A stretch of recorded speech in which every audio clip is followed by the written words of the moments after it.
그러고 나면 첫 번째 집을 1년 안에 팔아야 되는 거예요. 또 좋네요. 예, 그리고 전입신고까지도 해야 돼요. 엄청나게 타이트해요. 1년 안에 못 팔 수 있어요. 힘든데 팔 사람들은 지금 빨리 팔아야 되는 이슈도 있겠네요. 네네. 저는 이제 부동산을 자, 이번 이제 상가주택 이게 관련된 이슈인데요. 한번 들어보세요.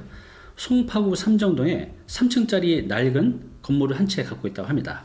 2층과 3층은 이제 주택이고 1층은 이제 상가로 임대를 주고 있다고 해요. 이걸 보통 이제 상가주택이라고 하잖아요. 다가구 주택인 것 같아요. 딱 보니까. 자, 이 건물을 사겠다는 사람이 있어서 매도하려고 보니 지금 거주 중인 아파트까지 일시적 1가구 2주택이 됩니다. 양도세 때문에 이제 고민이신 것 같아요.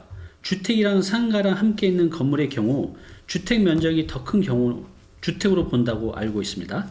그런데 뉴스를 보니 제가 알던 내용과 조금 달라진 것 같아요. 제가 올해 건물을 매도하게 되면 어떻게 세금이 과세가 되나요? 라고 했는데 이게 어떤 내용이죠?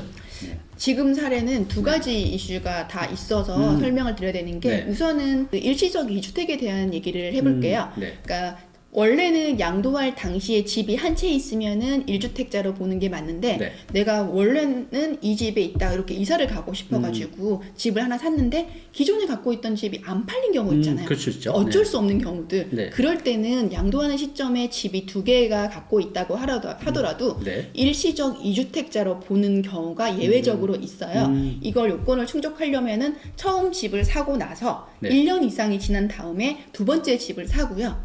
이 첫 번째 집을 먼저 파셔야 되는데 첫 번째 집을 파는 시점이 3년인지 2년인지 1년인지 되게 많이들 헷갈려 하셔요. 그게 왜냐면 그 전에는 3년이었거든요. 근데 이게 법이 세 번이 바뀌었어요. 조정대상 지역인지 조정대상 지역이 아닌지에 따라 다르고요. 비조정 지역은 논할 필요가 없는 게 그냥 두 번째 집을 사고 나서 3년 안에 첫 번째 집을 팔면 돼요. 그러니까 일시적 2주택 기간이 3년인데요. 이제 9.13 대책이 2018년도에 있었는데 그때 딱 발표하면서 뭐였냐면 2년으로 줄였어요. 아, 그래요? 2018년 9.13 대책 이후부터 2019년도 12.16 대책 때까지 그 기간 한 1년 반 정도 되는 기간에는 2년이었어요. 그 기간 동안에 취득하신 분들은 첫 번째 집 사고 두 번째 집 사고 첫 번째 집을 2년 안에 팔아야지 되는 거고요. 2019년 12.16 이후에 취득하시는 분들은 첫 번째 집을 사고 나서 몇 년 있다가 이제 12.16 이후에 집을 사잖아요. 그러고 나면 첫 번째 집을 1년 안에 팔아야 되는 거예요. 또 좋네요. 그리고 전입신고까지도 해야 돼요. 엄청나게 타이트해요. 1년 안에 못 팔 수 있어요. 힘든데. 그러니까 그런 것들이 지금 맞물려져 있는 상황에 지금 사연자 분은 3년이라는 기간이 아직 남아 있어요. 2021년 7월 18일까지만 팔면 돼요. 그러니까 이런 분들은 다행스럽게 하게 되면 1세대 1주택자로 봐가지고 9억까지는 이제 비과세 혜택을 받을 수 있는 거고 9억을 넘는 부분에 대해서는 이제 세금을 내시면 되는데 이렇게 일시적 2주택자에 대한 이슈가 있고 하나 더 지금 이제 뉴스를 보고 이제 질문을 하신 부분이 뭐냐면 1층, 2층은 이제 1층 보통 필로티를 하거나 아니면 상가를 주시는 분도 있고 보통 2층까지도 되고 그 위에는 주택으로 하고 맨 위에 거주하시고 이런 분들 많으시잖아요. 그 면적을 비교할 때 기존 세법에는 어떻게 얘기했냐면 주택 면적하고 상가 면적 요거를 비교를 해요. 그러니까 주택이랑 상가 면적을 비교해서 주택 면적이 크면 상가도 주택으로 봐요. 그러니까 전부 주택. 전부 주택으로 보고 주택이랑 상가를 비교해서 상가 면적이 뭐 더 크거나 작거나 그러면 주택은 주택으로 보고 상가는 상가로 보는데 요게 중요한 이유가 뭐냐면 전부를 주택으로 보게 되면 9억까지 비과세라고 했잖아요. 그러니까 나누게 되면은 그러니까 만약에 전체를 주택으로 보게 되면 9억까지 세금을 안 내니까 세금을 조금 내야 될 수도 있는데 주택과 상가를 나누게 되면 9억이 안 될 수도 있잖아요. 주택에 해당 분은 분이. 그러니까 요거는 비과세를 받고 상가에 해당하는 분은 또 세금을 내야 되는 경우가 생길 수도 있는데 요게 해당하는 면적이 2022년 1월 1일 그때부터 바뀌어요. 어떻게 바뀌냐면 주택하고 상가하고 면적이 있는데 주택 면적이 상가 면적보다 크면 그전에는 전부 주택으로 봤잖아요. 근데 이거 없이 크다고 하더라도 주택은 주택, 상가는 상가. 이렇게 되면 제가 방금 말씀드린 것처럼 세금을 기존 법으로 하면은 1세대 1주택 비과세 혜택을 받아서 세금을 안 낼 수가 있는데 왜냐하면 아까 제가 장특공제도 말씀드렸잖아요.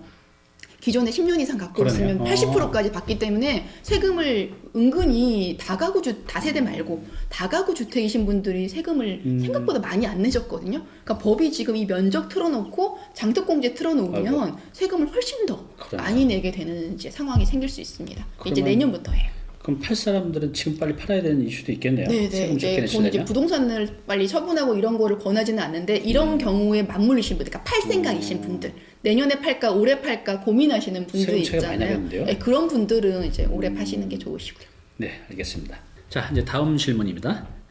이것도 한번 잘 들어보세요. 요즘에 이런 분들이 굉장히 많이 계시거든요. 자, 저는 2010년 2월 강서구 아파트를 구매하여 거주 중이라고 합니다. 이후 2014년 서울 관악구의 아파트를 샀고 이것을 장기 임대 주택으로 등록을 하였다고 합니다. 자, 개정된 법을 보니 아파트 장기 임대 사업자 규정도 폐지되었고 자진 말소도 가능하다고 합니다. 혹시 관악구 아파트를 자진 말소한 후에 강서구 아파트를 매매하고 관악구 아파트로 전입하여 거주하면 두 아파트 모두 1세대 1주택 비과세 적용받을 수 있을까요? 요즘에 이런 분들이 굉장히 많아요. 네. 근데 하나는 임대사업자를 주는데 이렇게 자진 말소해서 내가 갖고 있는 현재 이것을 비과세 받고 그 임대 줬던 걸 내가 들어 살아서 또 비과세 받고 이게 가능한가요? 네, 우선 네. 이 임대주택 관련된 법은 네. 굉장히 많이 바뀌어 왔는데 네, 너무 복잡해요. 작년 8월에 정말 말도 안 되는 규정들이 생기고 없어지고 했어요. 네. 그러니까 단기 임대에 대해서는 아예 등록을 못하게 됐고요. 네. 아파트 같은 경우도 등록을 못하게 됐고 네. 기간이 종료가 되면 이제 앞으로는 이 의무 임대 기간이라든지 등록을 못하게 되면 사실상 종부세라든지 양도세라든지 뭐 재산세라든지 이런 부분에서 더 이상 세제 혜택을 주지 않겠다는 관점으로 돌아선 거예요. 초창기에 임대주택에 대해서 혜택을 주던 거에 비하면 네. 그 중에서 가장 큰 부분이 임대 기간을 지키지 않고 네. 그 임대료 5% 인상 요건을 지키지 않을 때는 네. 페널티가 있었거든요. 그러니까 그 페널티는 물리지 않고 언제라도 지금 자진해서 말소를 해라라는 규정이 들어와 온 부분이거든요. 그래요. 그게 원래는 8년이면 8년 동안에 임대를 주기로 했으면은 그 전에 이 임대를 하지 않으면은 네. 이제 페널티가 있었는데 2분의 1 이상만, 그러니까 전체 만약에 8년이면 8년의 반이면 이제 4년까지만 임대를 줬었으면은 자진해서 이거를 임대사업자를 말소한다고 하더라도 크게 문제 삼지 않겠다. 네. 그러면 거주주택에 대한 문제도 생기게 돼요. 그렇죠. 네.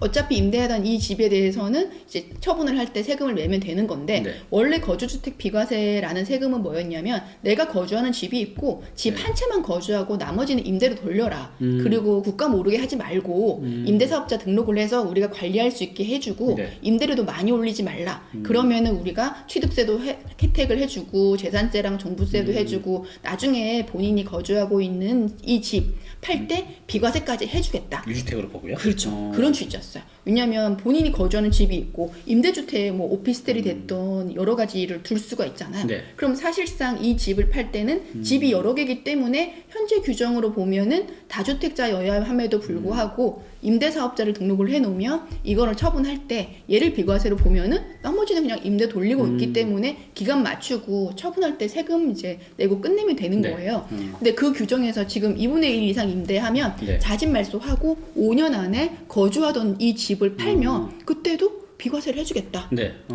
이 규정이기 때문에 요게 그러니까 임대 의무 기간을 때문에 집을 처분을 못 하셨던 분들은 유리하기는 해요. 그러네요. 그 8년까지 지키지 않고 그냥 그렇죠. 내 집 네. 팔면 되니까. 그런데 그거 없이 집이 이제 여러 개를 임대사업자로 등록을 해 놓으신 분들은 의도하지 않게 이 기간이 종료를 해 버리기 때문에 그렇죠. 저한테 상담하러 오셨던 많은 분들이 이렇게 리스트를 뽑아요. 이거는 이때 종료고 이거는 이때 종료고 이건 이때 종료고 이때 네. 종료인데 어느 걸 먼저 팔아야 돼요? 이렇게 말씀하시는 분들이 이제 이 규정 때문인데 지금 사연자 같은 경우에는 2분의 1 이상 임대하셨기 때문에 네. 거주하던 이 집을 팔 때 비과세 혜택을 받을 수 있어요. 그래요. 다행이네요. 네, 근데 하나 더 체크를 할 때 부분이 네. 내가 거주하던 집이 있고 요 집을 처분을 할 때 이 임대주택이 있었음에도 불구하고 네. 비과세로 봐서 얘를 이제 혜택을 네. 본 거잖아요. 네. 그리고 임대 의무를 원래는 지켰어야 되거든요. 그러니까 거주주택이 있고 임대주택이 있는 상태에서 거주주택을 팔 때 얘는 의무 임대 기간이 남았을 경우에는 네. 사후관리라는 거를 원래는 했었어요. 네. 이제 사후관리가 필요 없어진 거잖아요. 그러네요. 얘를 그냥 종료시켜버리고 바로 그렇죠. 처분했으니까. 근데 이럴 경우에 그러면 나 이 집에 들어가서 여기라도 채워서 비과세 혜택 받을래 라고 하시는 분들도 이제 계시거든요. 그쵸. 근데 네. 이분들이 요건이 뭐냐면 양도할 당시에 이 집만 있다고 하더라도 네. 100% 비과세는 못 받아요. 이게 왜요? 왜 그러냐면 그 원래 거주하던 집을 이렇게 갖고 이 기간 동안 갖고 있었고 임대는 요 기간부터 이렇게 하고 있었잖아요. 네. 그러니까 중복되는 기간이 이렇게 있잖아요. 이걸 원래 거주하던 집을 처분을 할 때 임대하는 집이 있었음에도 불구하고 비과세를 받았고 얘를 이제 처분하면 지금 이제 임대주택은 이렇게 갖고 있잖아요. 네. 요걸 처분하는 시점 보면 최종적으로 1주택이 되는 시점은 비과세를 해주는 게 맞는데 요 중복 적용 받은 거 있죠. 요 부분에 대해서는 사실상 비과세 혜택을 못 받는 경우가 생기기 그러니까 때문에 이거네요. 앞에서 이제 내가 팔았는데 이게 10억이 됐어요. 네네. 근데 이제 요 팔고 나서 요 사이에 오른 그 부분만 이제 비과세 해주고. 그러니까 나중 것만 나중 최종적으로 것만. 1주택이 된 이유인 거고 이 중복해서 했던 이 부분에 대해서는 저희가 이제 과세를 한다는 거죠. 기준시가로 나눠가지고 또 세금을 내야 되는 경우가 생길 수 있습니다. 하여튼 무지 복잡하네. 들어도 잘 모르겠어요. 상담을 받으셔야 됩니다. 네. 자, 질문입니다. 잘 들어보세요. 저는 강원도 원주에 주택을 하나 가지고 있다고 합니다. 근데 서울에도 한 채, 분당에도 한 채, 총 이제 3개를 갖고 계세요. 자, 이번에 분당에 있는 주택을 처분하려고 하는데 세금이 많이 나올 것 같아 고민이라고 합니다. 자, 이때 3주택 중과세가 적용이 될까요? 지금 3주택 중과면 엄청나게 세금이 많죠. 이 부분에 대한 이제 고민이 있으신 것 같은데요. 이분은 이게 어떻게 되는 거죠? 복잡하네요. 우선은 그 네. 다주택자 중과 부분 얘기할 때 네. 조정 대상 지역에 있는 집을 이제 처분을 할 때 네. 얘를 조정 대상 지역에 집에 있느냐 아니면 조정 대상 지역 밖에 밖에 있느냐. 집이 있느냐에 네. 따라서도 주택수에 합산하는 거라든지 이제 세율이라든지 장특공제라든지 이게 다 달라져요. 지금 같은 너무 경우에는 네, 원주기 때문에 아직 이 지역은 조정 대상 지역에 선정이 안 되신 상황이긴 해요. 네. 그럼에도 불구하고 다른 주택들이 또 맞물려 있기 때문에 여기에 관련돼서는 세금이 좀 나올 수 있어요. 그래요? 그리고 원주는 신경 쓰지 않으셔도 되긴 하지만 네. 어차피 처분을 하시려는 그 주택이 분당에 있는 네. 집이시기 때문에 얘는 조정 대상 지역에 속해 있으시긴 하거든요. 네. 그러니까 집이 2채는 조정 대상 지역에 있고 한 채는 네. 이제 조정 대상 지역이 아닌 곳에 있는데 그럼 나는 3주택자인데 네. 3주택 중과를 하느냐 네. 2주택 중과를 하느냐 그 네. 부분인데 그쵸. 이게 지금 세율이 다르기 때문이에요. 그러니까 지금 현재 법에서는 2주택자이시면은 원래 내야 되는 기본 세율의 10%를 더 내시는 거고 네. 3주택자이면은 이제 20%를 네. 더 내시는 건데 이게 법이 6월 1일부터 바뀌게 돼요. 그래요? 그래서 이제 원래는 2주택자이면 10%를 더 냈는데 네. 10%가 아니라 20% 어휴. 더 내는 거고 3주택은 원래는 20%를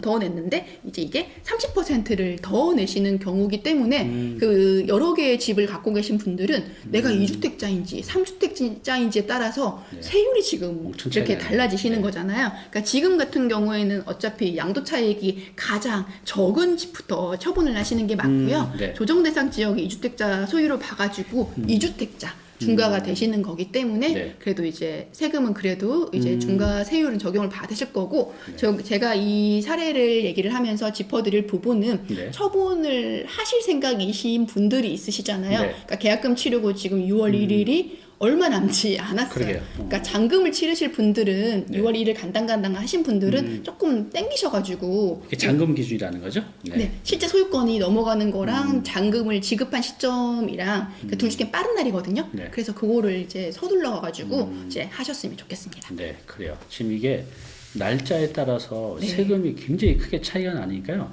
잘 고민해서 이제 그러니까 매도하는 전략도 세우실 것 같습니다. 자, 이제 마지막 질문입니다. 분당에 집이 한 채 있다고 합니다. 그리고 시골에도 집이 한 채 있다고 하십니다. 시골에 있는 집은 매우 작아서 공시 가격이 1억 원도 안 된다고 합니다.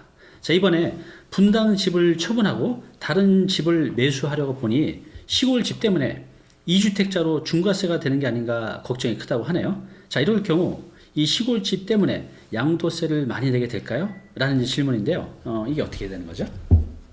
우선 다주택자이신 분들이 네. 의외로 그러니까 지방에 그러니까 시골에 집을 갖고 계신 분들이 있는데 얘 때문에 내가 집을 처분을 할 때 네. 다주택자에 걸리시는 분들이 있어요. 그리고 이런 거를 기억도 못 하신 분들이 의외로 많아요. 맞아요. 기억도 못 하시는 분들이 그러니까 있어요. 나중에 세무서에서 연락이 와서 추징이 되시는 분들이 많으신데 네. 그러니까 그런 분들 때문에 말씀을 드리는 게 시골 주택이라고 하면 수도권은 서울, 경기, 인천이거든요. 네. 그러니까 어떻게 얘기하면 포천, 양평 이러면 시골이라고 생각하시는 분도 있어요. 전원주택이라는 의미가 있기 때문에. 네. 근데 이런 지역은 그러니까 수도권이에요. 수도권. 서울, 경기, 인천이기 때문에 이런 데 말고 진짜 우리가 이제 생각하는 그러니까 특별자치시, 지방, 광역시 외에 진짜 네. 시골. 시골. 네, 시골에 있는 집이 그 주택하고 주택에 부수되어 있는 토지까지 해서 공시지가가 3억 원이 넘지 않는다. 네. 그러면 그걸 우리는 시골 주택이라고 표현을 해요. 그러니까 내가 서울에 하나가 있고 시골에 하나가 있는 상태에서 네. 서울에 있는 집을 팔 때 네. 시골 주택이 없었고 얘만 있었으면은 1세대 1주택 요건을 충족했으면 비과세인데 네. 이 시골 주택이 있기 때문에 내가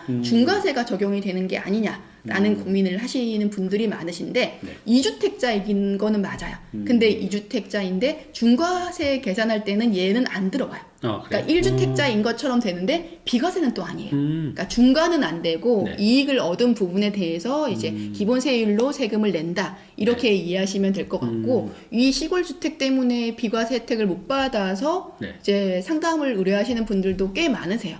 이게 지금 차이가 뭐냐면 얘가 여러 개 있는 상태에서 이 시골 주택을 뺀 상태에서 기본 세율을 받으면 좋은데 네. 제가 1세대 1주택 비과세는 세제 혜택이 굉장히 크다고 그렇죠. 말씀 네.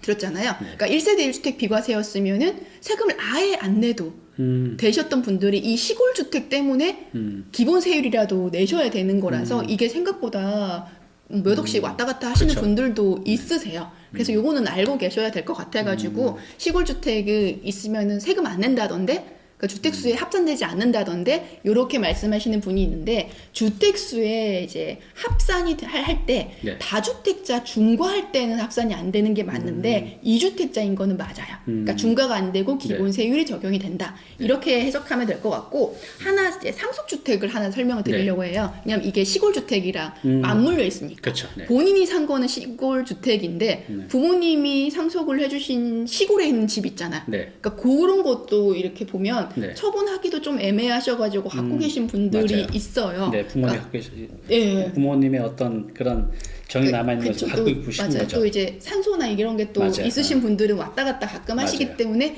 얘 때문에 내 집을 팔 때 또 애매한 경우가 있는데 요거를 하나 정리를 해드리면 네. 원래 이제 상속주택이라는 거를 팔 때 내가 집이 있었고 주택을 상속을 받았어요. 그러니까 시골에 있던 뭐 이렇게 집을 받았어요. 네. 그럼 내 집을 팔 때 이 상속주택은 그 내 집으로 보지 않았었거든요. 그러니까 비과세 혜택이라든지 이걸 다 받았었어요. 네. 그러니까 예전에 2013년도만 해도 어땠냐면 내가 이걸 원래 취득을 했고 네. 이후에 상속주택을 받고 처분할 때 얘는 비과세를 받았잖아요. 네. 그러니까 그 다음 거를 샀을 때도 얘는 계속 갖고 있고 계속 비과세를 받았었어요. 그래요. 네, 그렇게 좋은 시절이 있었어요. 그렇군요. 근데 지금은 그렇지 않고 상속을 받을 당시에 갖고 있던 집에 대해서만 비과세 혜택을 주는 거고 상속주택은 5년 안에 팔면 이거는 이제 기본 세율을 적용을 받을 네. 수가 있는데 여기서 하나 짚어드릴 게 뭐냐면 그 시골 주택 때문에 말씀드리는 건데 네. 내가 집을 이렇게 했고 시골 수도권 밖에 읍면 지역 있잖아요. 네. 우리 흔히 진짜 생각하는 시골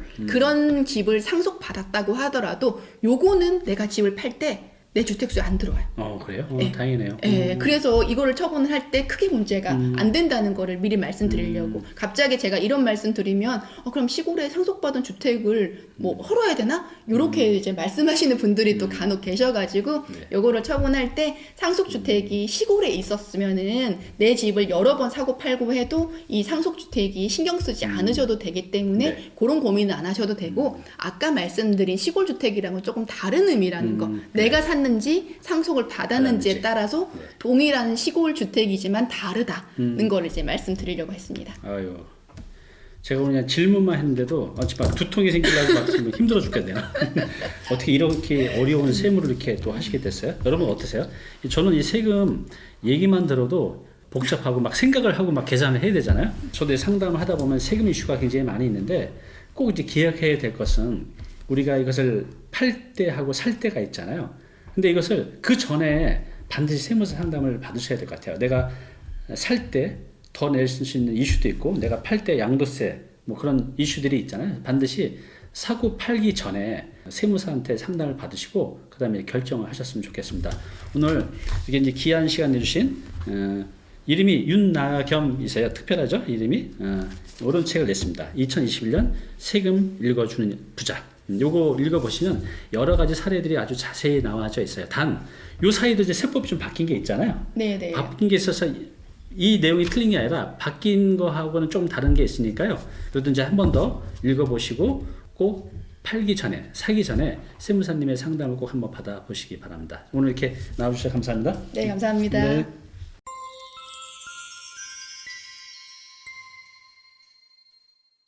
네, 오늘 정보 도움이 좀 되셨나요? 앞으로 이런 정보 계속 받아보실 분은요, 여기 구독 부탁드리고요. 그 다음에 오른쪽은 제가 추천한 영상입니다. 꼭 한번 보시기 바랍니다.